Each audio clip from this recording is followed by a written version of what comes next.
Defence Secretary Pete Hegseth there. Well, I'm joined now by the former Israeli Defence Minister Benny Gantz. Mr. Gantz, thank you so much for joining us. We heard there from Donald Trump saying this campaign could go on for 4 to 5 weeks, and frankly, he could extend this longer. Is Israel prepared for it to take that long as well? Yes, it's very important that I think the overall strategic goal of creating the condition for regime change in Iran, which will eventually make our life much more easier in the entire area, is very important. And it may take some time, but I think we should be aware that we are not talking about, the next quarter oil price or the next elections. We need to look at the next generations to come and how this area will evolve.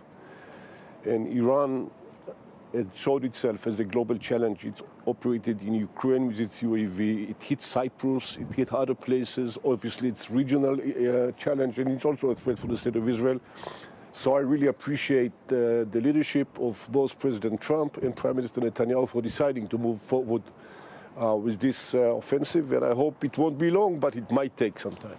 Prime Minister Netanyahu made it clear that he wants to see regime change. Donald Trump hinted at that, but Pete Hegseth today said we didn't go in this for regime change. Do you think launching an aerial campaign alone can bring about regime change in a place that has built its entire infrastructure on multiple layers? Yes, definitely. I think the regime change in Iran will happen from the Iranian society who seek normal life, and it's a great culture that deserves to have better life than it had prior to this fundamentalistic regime that actually acted in different places around the world, but also very much brutally against its own people, 30 or 40,000 people just a month ago.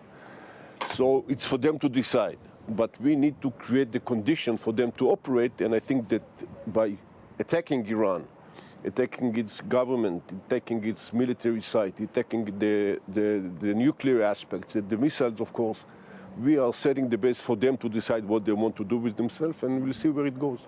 We have 180,000 Revolutionary Guard, almost 1 million Basij, 2 million reservists who are Basij. They are the ones with the guns. Even if this campaign goes on for 4 to 5 weeks, is it fair to expect unarmed civilians to come out and take over their government? Well, it's a very complicated situation over there, but I suggest we'll take it one step at a time. Currently, we are neutralizing Iran's command and control system and Iran's capacity to influence the region, and we'll see what comes next. I think we have to be very decisive on this. We must maintain operational offensive continuity to assess where are we all the time, and then to take the decisions. Do you think eventually there will be a need for boots on the ground? I would not exclude it for those reasons or other, but we'll have to see how it goes forward. And will that include Israeli boots on the ground, do you think? I exclude nothing. We've been waiting for 47 years, and we came to a point that every necessary means should be taken in order to achieve our goals. What we're seeing from the Iranian regime is energy infrastructure being hit, civilian targets across the Gulf, missiles over Israel, where 11 people have now died in total here in Israel. If this is going to be a campaign that lasts 4 to 5 weeks, has Israel factored in that civilian deaths will increase here? Yes. And that we will continue to see across the Gulf as well? There are no free lunch, and there's no free lunch, and we need to understand, the more you want to achieve, the more you have to pay. We understand it. But once again, we are not looking for what's going to happen tomorrow or next week or next quarter. We need to look at our next generation. What about my kids? What about my grandkids? Where are they going to grow up? What will be the conditions around us? I think that people in this region deserve not to live under this tyranny umbrella of Iran, the way they have used it, the way they have destabilized the entire region. And I think it's about time to take care of it, and I'm glad that we are doing it. I know it's not going to be easy. We may suffer some hits. We'll have ups and downs. That's the way it is, but I think we should do it. Diplomats I'm speaking to in the region who have made contact with Iranian officials say they are being very calm and firm in this moment, especially because the IRGC has a plan after the killing of the supreme leader. They set out a plan, and we're seeing those plans unfold on their part as well. So do you think that ultimately, if regime change doesn't come, what is the plan B for Israel and the United States? Well, definitely, we started pretty much with lots of achievement in our hands, because if you decapitalize the leadership, if you take care of the nuclear aspect, if you take care of the missiles that influence actually the entire area, that's a lot to achieve. Now, there is one threshold that went across. The United States, the State of Israel, and others decided to operate, not to talk, to do. And this is something very new for the Iranians themselves. And I think they will recalculate everything that they are doing. So I hope the regime won't be there to do those calculus. But if he gets to stay there this way or another by other leader or whatever it is, he needs to know that we can come again. Israel has never hit the head of state of a foreign country. What changed now?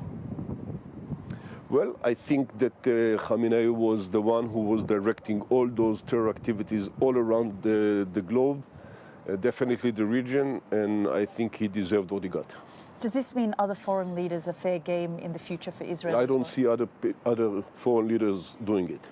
But say if another leader in Iran emerged? If somebody chooses to walk in this direction, he needs to know what will be the end of it.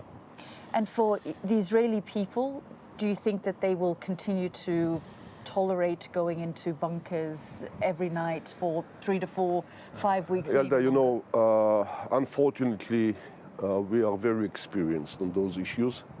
And as far as Iran, as far as security, there's no right or left, right or wrong. There is right or wrong, and I think we are right. And we are united in standing against this aggression. We know what he did for us with Hezbollah, what he did for us with Hamas, what he did for us with the Houthis, what he did to us directly. I think we understand we need to take care of ourselves. And what do you say to those who say that Iran didn't start this war, that Israel and the United States struck Iran on Saturday, and therefore what they're doing is a retaliation? No, I think we did it with a preliminary act, but we are following their aggression. The October 7, it's a war initiated by the Iranians. What we have seen from Lebanon, it was initiated by the Iranians. What the UAE suffered was initiated by the Iranians. What the Saudis in Aramco suffered was initiated by the Iranians. So the war started by the Iranians many, many years ago. And it's good that we are now coming back with offensive operation to try to change it. Mr. Gantz, in 2003, the United States went to war to change the regime in Iraq. After they went to the Security Council, after they got congressional approval, with a coalition of about 49 countries. This time, it's the United States and Israel. Europeans are reluctant to get involved. The British Prime Minister has indicated that he's reluctant to get involved. Do you think this operation can be successful, given what we've seen in the past with Iraq, for example? I hope that other countries will join us, because it's really, once again, people need to understand. Iran influences all over the world. I mean, look at the drug issues in Venezuela. It's from Iran. Look at the UAVs who are being exploded in Kiev. It's from Iran. Look what's happening. Let us not close our eyes. And I think it's not time for appeasement. It's time to be decisive, to work together, to change it, and then to enable the Iranian people, which come from a great culture, to revive their own country. And we can live together beside them. My father-in-law did not participate in his own father's funeral many, many decades ago, because he was with Iranian doing things together. So it's possible. It's just this regime between a bright future for the people of Iran and the reality. And I hope that it will go away and they can live their own life. If the energy infrastructure continues to be hit and civilian targets across the Gulf, if the Gulf states come to Israel and the United States and pressures you to stop because of how they're being targeted, is that something that you think Israel will consider?